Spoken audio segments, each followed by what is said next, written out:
ज्ञान बांटने से बढ़ता है। कि क्या है इसका प्रसंग आपको पता है? हम आपको बताएंगे, लेकिन उससे पहले कुछ चर्चा करेंगे। वो चर्चा हमारी किस पे रहेगी मित्रों, है ना? बहुत लोग आगे बढ़ते हैं, 10 सीढ़ी चढ़ दिए, है ना? जैसे कि कल हम दर्शन करने गए थे कहाँ, माता जी के, तो वहाँ क्या हुआ, बहुत सारे लोग थे, 50 सीढ़ी चढ़े, 100 सीढ़ी चढ़े, फिर क्या हुआ, थक के बैठ गए। तो इंसान को कभी थकना नहीं चाहिए। और मैं सीधा गेट पे पहुंचा और वहाँ पे पैर छुए और चढ़ने का प्रयास किया और चढ़ता चला गया, ऊपर रुका सीधा। क्या था, हमारे अंदर की क्षमता थी, वो है ना, दर्शन की अभिलाषा थी। अगर आप शिक्षा क्षेत्र में आगे बढ़ना चाहते हैं तो स्टडी करना पड़ेगा बाबू। स्टडी नहीं किया तो व्यर्थ है। इसीलिए कहा गया है संघर्ष। जो आप शिक्षा चाहते हो तो संन्यास लेना पड़ेगा, क्योंकि शिक्षा संन्यास मांगती है ना। शिक्षा ऐसे ही नहीं मिलती। शिक्षा एक संतों की देन है। शिक्षा से रिलेटेड जो है ना, शिक्षा लेके लोग कहाँ पहुँचते हैं, IAS PCS बनते हैं, है ना। तो शिक्षा एक बहुत बड़ी चीज़ है। शिक्षा लेने के लिए व्यक्ति को व्यक्तिगत संन्यास लेना पड़ेगा, मोह माया से दूर, है ना। तो आगे बढ़ने के लिए संन्यास लेना जरूरी है। शिक्षा लो। अब 6 महीने के लिए बिल्कुल भूल जाओ नाते रिश्तेदारी, अपने आप को लगा दो शिक्षा के प्रति। जब 6 महीने बाद आप अपने आप को समाज के सामने प्रस्तुत करोगे तो आपके अंदर एक बोलने का नज़रिया, एक अलग कॉन्फिडेंस होगा। क्यों होगा? आप जागरूक होगे, है ना। तो आप जागरूक बनो, बाकी दुनिया तो आपके पीछे वैसे ही आ जाएगी। फिर आर्टिकल 313 क्या कहता है? आर्टिकल 313 इंडियन कॉन्स्टिट्यूशन, आर्टिकल 313 में क्या बोला गया है? संक्रमणकालीन उपबंध। संक्रमणकालीन उपबंध क्या है? जैसे हम आपको नॉर्मल भाषा में बताएंगे, वहाँ ज़्यादा जाने की जरूरत नहीं है आपको।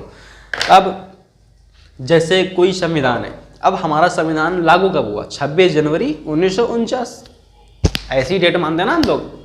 अब मानो, अरे मतलब 26 जनवरी 1950, तो इस दिन हमारा संविधान लागू हो गया। फिर क्या हुआ उससे पहले? अब 26 जनवरी 1970 में जैसे मान के चलो कोई बहुत बड़ी आपदा आ गई। क्या आ गई? आपदा। अब वहाँ पर लोग काम कर रहे थे, IAS PCS UP PCS सब लोग IAS काम कर रहे थे वहाँ पे। अब बड़ी समस्या आ गई, हायरिंग नहीं हो सकती।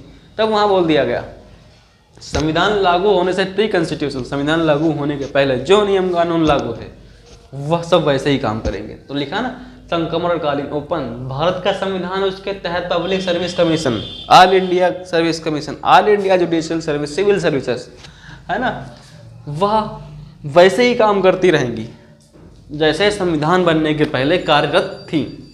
ठीक है, तो ये हो गया आर्टिकल 313। इसमें ज़्यादा कुछ नहीं है ना। कोई संक्रमण उपबंध आ जाए तो संविधान लागू होने के पहले जो हमारी सर्विसेज हैं, public service, civil service, all India service, judicial service, संविधान के पहले से काम कर रही थी, वो संविधान लागू होने के बाद वैसे ही काम करेंगी। फिर अगला क्वेश्चन क्या कहता है? आर्टिकल 314। आर्टिकल 314 में क्या बोला गया है बताओ, बता सकता है कोई? तो आर्टिकल 314 बताने से पहले आपको तनिक हम मोटिवेट करेंगे। जिंदगी में क्या है? पागल बन के रहो। कोई कुछ बोल रहा है, कोई रिस्पॉन्स नहीं, बिल्कुल मेंटल जीरो रिस्पॉन्स। क्योंकि हम पागल तब घोषित होते हैं जब हम कुछ नहीं बोलते। 6 महीने पागल बन के रह जाओ और किसी को कुछ मत बताओ कि मैं क्या कर रहा हूँ। जमाने को ऐसा डाइवर्ट करो कि लोग तुम्हें समझ लें कि तुम पागल घोषित हो। यहाँ तक मेंटल हॉस्पिटल में एडमिट करने का नौबत आ जाए। लेकिन 6 महीने बाद अपने आप को ऐसा प्रस्तुत करो कि जमाना देखे। हाँ, जमाने में फालतू बातें हैं, क्या फ़ायदा सुनने से? कोई फ़ायदा नहीं सुनने से। एकदम जीरो लेवल की बातें करता है जमाना। तो जमाना जब आपको, अब आप लोग क्या चाहते हो कि हमारी कोई तारीफ़ करे? अरे भैया तो बहुत बढ़िया आदमी हो, तो गरीबों में खाना बांटते हो, जो कि उनको ये नहीं पता खाना बांटते समय फ़ोटो खिंचवा ली।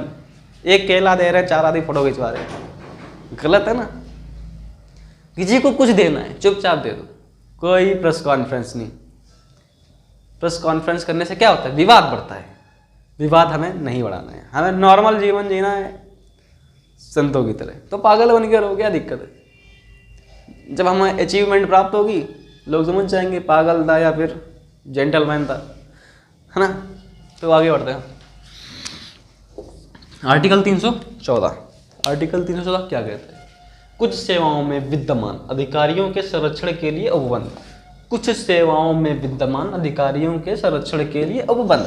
अब आपको बता दें आर्टिकल 314 जो था, है ना, ये सब जरूरत नहीं था। आर्टिकल 314 की अब संविधान में कोई जरूरत नहीं थी, क्योंकि इसीलिए भारतीय संविधान या संविधान संशोधन अधिनियम 1972, मतलब इंडियन कॉन्स्टिट्यूशन अमेंडमेंट एक्ट, है ना, 1972 के तहत, इंडियन कॉन्स्टिट्यूशन अमेंडमेंट एक्ट 1972 के तहत आईपीसी की धारा 3 द्वारा 2/8/1992 द्वारा जो यह हमारा आर्टिकल 314 है उसको निराशित कर दिया गया है, मतलब उसको समाप्त कर दिया गया है। अब इसको समाप्त करने के लिए भारतीय संविधान में किस संशोधन की जरूरत पड़ी थी? तो आपको बता दें, भारतीय संविधान का 88वां अमेंडमेंट, मतलब 28वां संशोधन किया गया था, तब जाके आर्टिकल 314 पूर्ण रूप से निराशित किया गया था।